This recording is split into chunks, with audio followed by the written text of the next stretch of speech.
What if I told you that one hidden thing in your heart could cancel everything you've asked God for?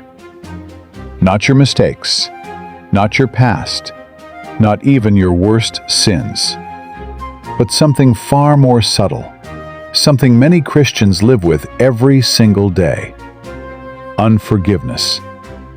Jesus gave a warning so serious, so direct, that many people avoided completely. And at the end of this parable, the conclusion is so unsettling. Most people don't even know what to do with it. So today, we're going to walk through it, slowly, deeply, because this message might change the way you see your relationship with God forever. Let's be honest for a moment. It's not always easy to forgive. Some wounds don't fade quickly. Some words stay with you for years. Some betrayals cut deeper than anyone else can see. Maybe someone lied about you. Maybe someone you trusted broke that trust. Maybe someone walked away when you needed them most.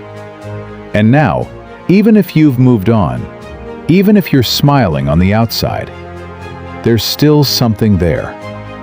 A name, a memory, a feeling you try not to revisit. You pray, you worship, you try to grow in your faith, but deep down, there's someone you haven't truly forgiven. And here's the dangerous part. You might think, it's not that serious. You might think, as long as I believe in God, as long as I'm trying, it's okay. But Jesus tells a story that completely destroys that idea. One day, one of Jesus's closest followers asked a question, a very human question. How many times should I forgive someone when they keep hurting me? 7 times? Now, at that time, forgiving someone even a few times was already considered generous. So asking about 7 times, that sounded spiritual. That sounded mature. But Jesus responds in a way that completely resets the standard. Not 7 times, but 77 times. In other words, stop counting. Stop keeping score. Forgiveness isn't meant to have a limit. And then, to make his point unmistakably clear, Jesus tells a story. A story that starts like this. The kingdom of heaven is like a king who wanted to settle accounts with his servants. Imagine the scene. A powerful king, sitting on his throne, reviewing the records of those who owed him. Servants are brought in one by one. Accounts are opened. Debts are examined. And then, one man is brought forward. This man owes the king a massive debt. Not just large, not just difficult, impossible. The amount described is so extreme that no ordinary person could ever repay it in a lifetime. It's the kind of debt that completely overwhelms you, the kind that makes your stomach drop, the kind where you already know there's no way out. And when the king demands payment, the man has nothing. No money, no resources, no solution. So the king gives an order. Sell everything. His possessions, his future, even his family. Everything is to be taken to recover even a fraction of what is owed. And in that moment, the servant realizes the full weight of his situation. He falls to his knees. He begs, "Be patient with me, and I will pay back everything." But here's the truth. He couldn't. There was no possible way. This wasn't a delay problem. This wasn't a budgeting problem. This was hopeless. And yet, he pleads anyway. Because when you're desperate, you cling to any chance, even if it's unrealistic. And then, something unexpected happens. Something no one in that room saw coming. The king looks at the man, not with anger, not with cold judgment, but with compassion. Instead of enforcing the punishment, instead of taking everything, the king does something shocking. He cancels the entire debt. Not part of it, not a payment plan. Everything. Gone. Wiped clean. Just like that. And in that moment, this man who was completely doomed walks away free. No chains, no burden, no debt hanging over his life. Can you imagine that feeling? The relief? The disbelief? One moment your life is over. The next moment, you've been given a second chance. But the story doesn't end there, because what happens next is where everything changes. The man who is just forgiven is about to make a decision that reveals something deeper than his words ever could. And this next moment is where Jesus delivers one of the most serious warnings in all of his teachings. The man who is just forgiven walks out into the street, free, no debt, no consequences, a completely new beginning. But then, he sees someone, another servant, someone who owes him money, a much smaller amount. Not insignificant, but nothing compared to what he had just been forgiven. And suddenly, everything changes. Instead of remembering mercy, he focuses on the debt.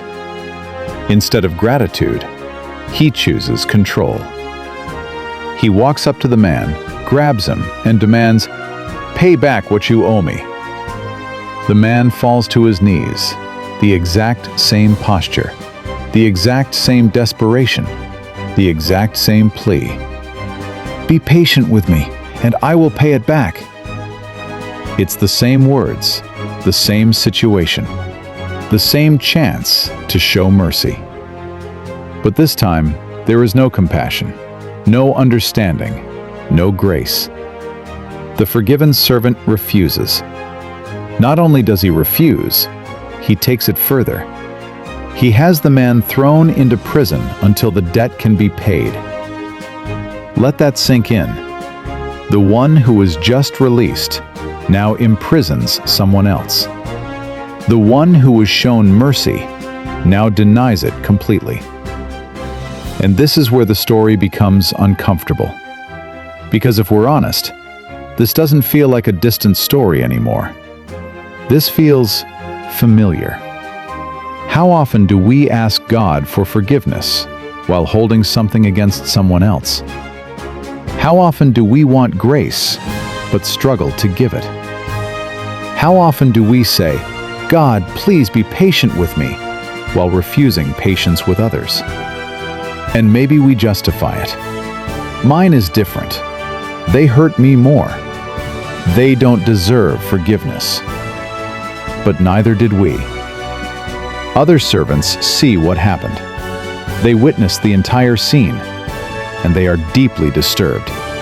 Not just surprised, disturbed. Because something is wrong. Something doesn't match. They go back to the king and report everything. Every detail, what was forgiven and what was refused. And the king calls the man back in. The same man who was just shown unimaginable mercy now stands before the king again. The king looks at him and says, "You wicked servant, I canceled all that debt of yours because you begged me to. Shouldn't you have had mercy on your fellow servant, just as I had on you?" There's no defense. No explanation, no excuse that works, because the truth is clear. He received mercy, but it never changed him. And then, the moment most people don't expect. The king reverses his decision. He hands the man over to be punished until he can repay everything. The debt that was once canceled is now back. And then Jesus says something that should stop every listener in their tracks. "This is how my heavenly Father will treat each of you, unless you forgive your brother or sister from your heart." This isn't just a story. This is a warning. Forgiveness is not optional. It's not a suggestion. It's not a personality trait. It's evidence. Evidence that we understand what God has done for us. Because when you truly realize how much you've been forgiven, holding on to someone else's debt starts to feel impossible. But here's where many people get confused. Forgiveness doesn't mean what happened was okay. It doesn't mean you ignore the pain. It doesn't mean you trust the person again immediately. Forgiveness means you release the debt. You let go of your right to hold it over them. You stop carrying something that God never asked you to carry. So let me ask you something. Who came to your mind while you were watching this? Don't ignore that. That name, that face, that memory. That's where this message becomes real. Right now, you have a choice. You can hold on to it, or you can release it. Not because they deserve it, but because you've been forgiven. God, help us to forgive the way you forgave us. Help us release what we've been holding on to, and change our hearts so your mercy flows through us, not just to us. Because the forgiveness you give may reveal the forgiveness you've truly received. If this message spoke to you, comment below, "I choose to forgive," and share this with someone who needs to hear it today.